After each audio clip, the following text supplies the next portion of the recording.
Hello and welcome to another video on orbital mechanics. I am going through the book Orbital Mechanics for Engineering Students by Howard D. Curtis, 4th edition, and I'm up to problem 2.17, and this video will be doing 2.17, 2.18 and 2.19. So let's get on with it. 2.17. So all three of these questions are dealing with an elliptical orbit. I'm just going to draw it out here. Not bad. Focal point there. Focal point dash over there. B and A. And in this question is asking to find out the area swept out here. So that's theta.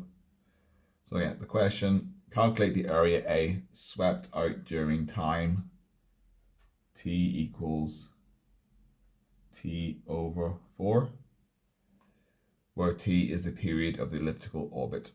Now, the period of an elliptical orbit is, well, let's start from the beginning. The rate of the area swept out is constant,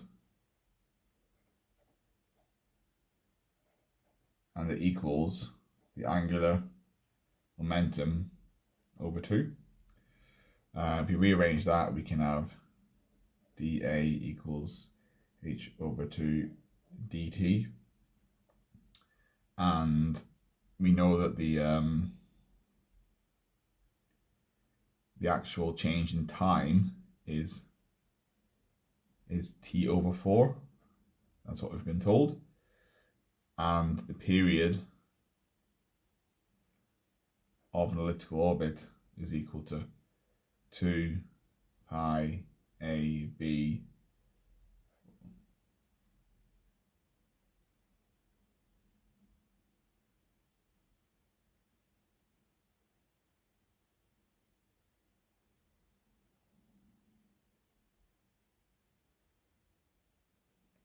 sorry.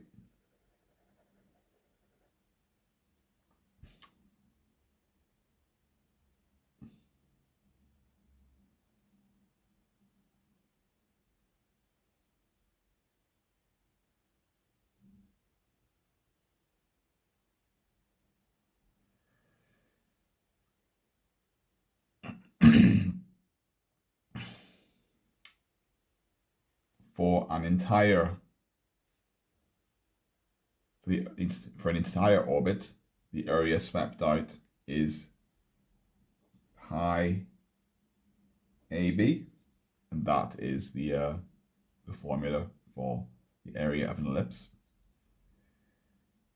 And we would be sweeping out across the entire period t.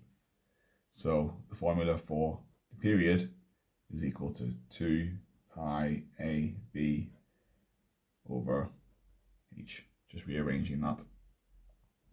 And we know that our period is t over 4, so we can say that the delta A equals h over 2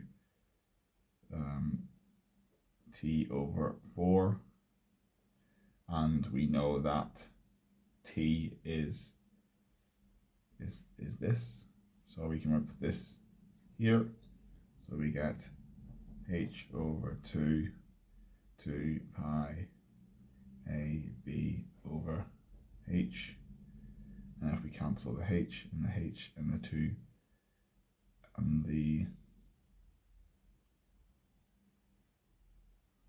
and that 2, I forgot about the 4 here. Right, so we have pi AB over 4, and when you work that out, you get 0.7854 is the answer given in the book. Okay, 2.18. 2.18 is asking us determine the true anomaly theta of the points on an elliptical orbit at which the speed equals the speed of a circular orbit with the same radius. So I'm going to draw us an elliptical orbit.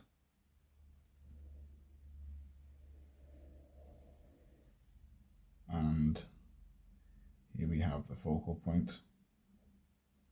So what the question is saying, it's saying that there exists a circular orbit that has a radius, which the radius in this orbit will actually give the same speed. So if I just do the equation for the elliptical orbit, which is v equals the square root of mu 2 upon 2 over r minus 1 over a. That's the elliptical, and then the velocity of a circular equals square root of mu over r. So these equations would be the same if r equals a, right? That means there exists a circle here, circular orbit here, where the radius is equal to the semi-major axis. The semi-major axis is well, this diagram is not to scale. Let's just say our circle is here, and we'll go around here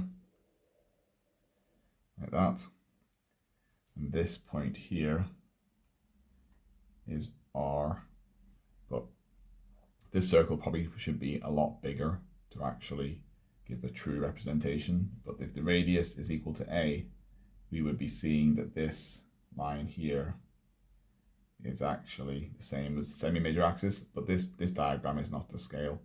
I can try and draw another one. Let me see if I can do something a little bit better. Right, so if that's a, then I reckon we're going to have a circle that's almost probably something like this, I would say. So then there's our focal point, and then this line here would also be a, right? And this also r, which equals a, right? It's going to be something like this, so that the radius is equal to the semi-major axis. That's the only way I can see this working, and I think you'd end up with something, a circular orbit, something like this. It does not look like that in the book. They've got a much smaller one.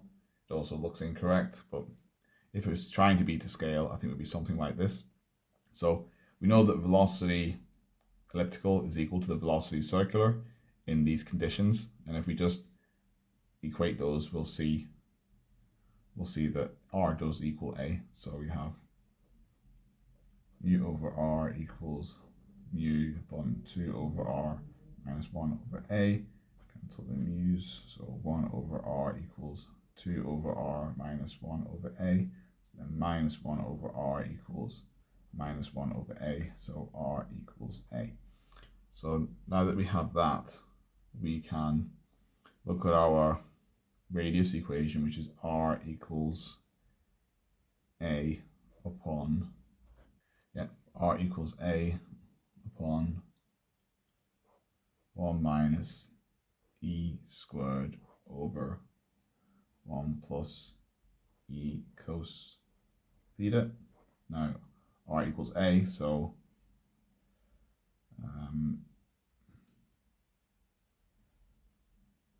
1 equals 1 minus e squared over 1 plus e cos theta. So 1 plus e cos theta equals 1 minus e squared. Cancel the 1's, cancel an e. So we have cos theta equals minus e. So theta equals cos inverse of minus e. And that is the answer that is given in the book. So that's good. We are done with that. And then on to 2.19. Nine.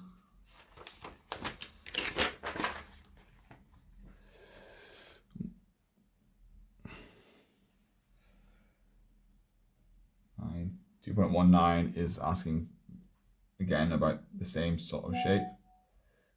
It's saying calculate the flight path angle at the locations found in problem 2.18. So the flight path angle is tan angle equals velocity radius over velocity azimuth. That is equal to u over h upon e sine theta over u over h 1 plus e cos theta. These are the equations for velocity radial and velocity azimuth or perpendicular. And these bits cancel. So then we're left with e sine theta over 1 plus e cos theta. Now we know that theta in this case is equal to cos inverse minus e, right? So that becomes e sine cos inverse minus e over 1 plus e, well, these basically, the cos of a cos inverse just becomes e squared, right? So cos theta being cos inverse minus e, and that becomes negative. And now this sine, so sine cos inverse e is a funny one, but that can be simplified down, and we can do that by looking at a right angled triangle. So if we say that the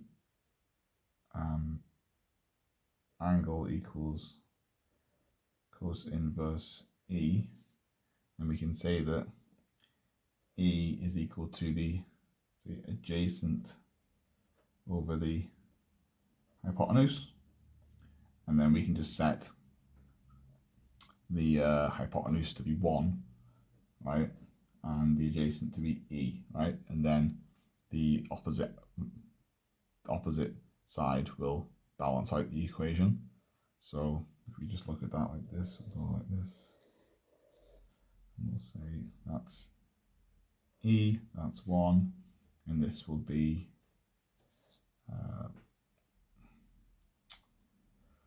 the root of 1 minus e squared. That's the Pythagoras' theorem. And so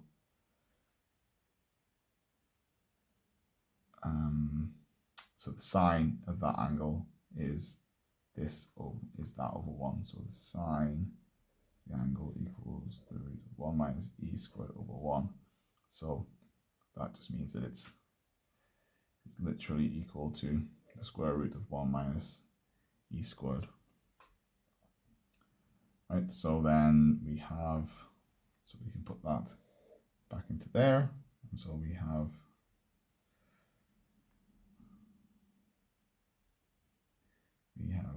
e upon 1 square root of 1 minus e squared over 1 minus e squared.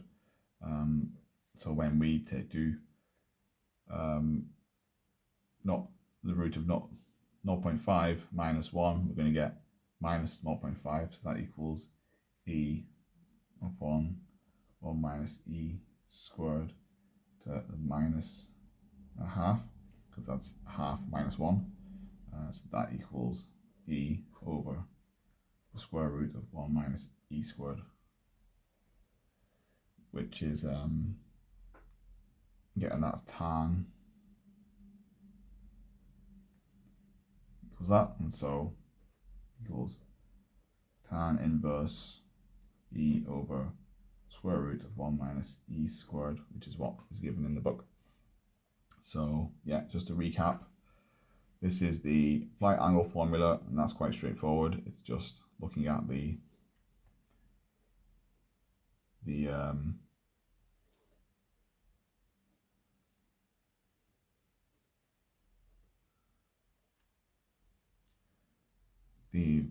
components of the velocity, one that's perpendicular and one that is radial to the mass, and the equations for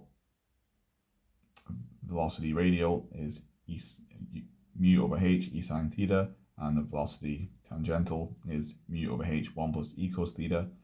And when we work that out and simplify, we get down to this, and we go our way of simplifying the sine cos inverse minus e via a bit of Pythagoras theorem, and that's it. Sorry, that one was a little bit messy. If you have any questions, leave them in the comments.